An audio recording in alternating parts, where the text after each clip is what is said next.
Hi అండి. మొన్న మా వారు వాళ్ళ ఫ్రెండ్ ఇద్దరు కలిసి తమిళనాడుకు వెళ్ళారు. అక్కడ వాళ్ళ చుట్టాలు ముంజకాయలతో కర్రీ చేసి పెట్టారంట. అది మా వారు కూడా టేస్ట్ చేశారు. టేస్ట్ అయితే అద్రిపోయిందని చెప్పారు. నువ్వు కూడా ఇంట్లో ఒకసారి ట్రై చేయవా అని చెప్పేశారు. ముంజకాయలతో కర్రీ ఏంటి అని నేను కూడా ఆశ్చర్యపోయాను. కానీ ఎలా చేయాలో నాకు తెలియదు కదా. సరే వాళ్ళ ఫ్రెండ్ని ఎలా చేశారో ఈ ముంజకాయ కర్రీ కనుక్కోమంటే కనుక్కున్నారంట.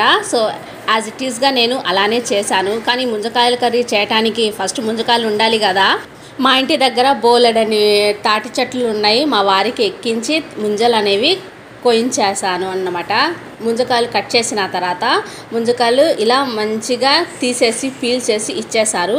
ఇక్కడ నేను 4 ముంజకాయలు అనేవి తీసుకున్న తర్వాత ఫోక్స్తో ఇలా హోల్ చేసేసి 1 గ్లాస్ వాటర్ అనేది వేసేసి కొంచెం సాల్ట్ అనేది వేసేసి మరిగిన తర్వాత ఈ ముంజకాయలు వాటర్లో వేసేసి ఒక 5 మినిట్స్ ఉడికించుకోవాలి. ఇలా 5 మినిట్స్ తర్వాత తీసేసి పక్కన పెట్టుకోవాలి. మసాలాలు రెడీ చేసుకుందామా. ఇక్కడ నేను కొబ్బరి, కాజు, గసగసాలు, సోంపు, చెక్క, లవంగ, ఇలాచి, యాలకులు వేసేసి కొన్ని వాటర్ అనేది వేసేసి మెత్తగా పేస్ట్ చేసుకోవాలి. ఇలాగ పేస్ట్ చేసుకొని పక్కన పెట్టుకోవాలి. పొయ్యి మీద వేరొక గిన్నె పెట్టేసి అందులో 2 టేబుల్ స్పూన్లు ఆయిల్ అనేది వేసేసి ఇందులో సోంపు, చెక్క, లవంగ, ఇలాచి వేసేసి సన్నగా చాప్ చేసుకున్న ఒక ఉల్లిపాయ పచ్చివాసన పోయేంత వరకు మంచిగా ఫ్రై చేసుకున్న తర్వాత ఇందులో 1 టేబుల్ స్పూన్ అల్లం వెల్లుల్లి పేస్ట్, ఇది కూడా పచ్చివాసన పోవాలన్నమాట.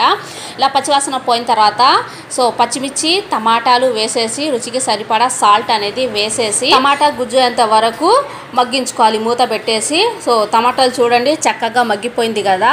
ఇప్పుడు మనము ముందుగా పేస్ట్ చేసి పెట్టుకున్నాం కదా పచ్చి కొబ్బరి పేస్టు, ఇందులో వేసేసి కొన్ని వాటర్ అనేది వేసేసి ఒకసారి అలా మిక్స్ చేయండి. ఇలా మిక్స్ చేసుకున్న తర్వాత ఇందులో నేను 1 టేబుల్ స్పూన్ మిరియాల పౌడర్ యాడ్ చేశాను. నేను కారం అనేది యాడ్ చేయట్లేదు. కారం యాడ్ చేస్తే రుచి అంతగా బాగోదు. ఓన్లీ మిరియాల పౌడర్ మాత్రమే యాడ్ చేసుకోండి. ముందుగా మనం పచ్చిమిర్చి యాడ్ చేస్తాం, అలాగే మిరియాల పౌడర్ యాడ్ చేస్తాం. ఘాట్ ఇదే సరిపోతుంది అనమాట, కారం అవసరం లేదు.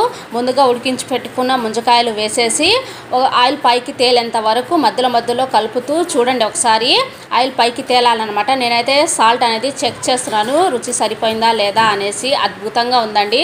సో దించేటప్పుడు నేను కొంచెం పుదీనా అనేది వేసేసి ఒకసారి మిక్స్ చేసేసి వేడి రైస్లో ఈ ముంజకాయ కర్రీ వేసుకొని తింటే చికెన్ కూడా సాటి రాదు, అంత రుచిగా ఉందన్నమాట. ముంజకాయ కర్రీ అనేది రెడీ అయిపోయింది చూసారు కదా. మరి మీరు కూడా ఇంట్లో ఈ ముంజకాయ కర్రీ అనేది ట్రై చేసి నాకు కామెంట్ అనేది చేయండి. అలాగే ఈ ముంజకాయ కర్రీ ఎంతమంది తిన్నారు ఎవరికైనా తెలిస్తే నాకు ఇంకా ఎలా చేయాలనేది నాకు కామెంట్ అనేది చేయండి.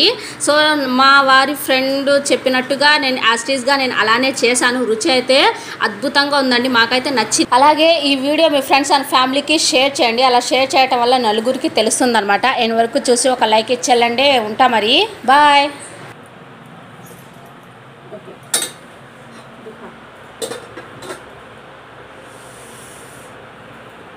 వేడి ముంజకాయ కర్రీ రెడీ అయిపోయింది. ఇప్పుడు టేస్ట్ చేసి చెప్తాను రుచి ఎలా ఉందనేసి.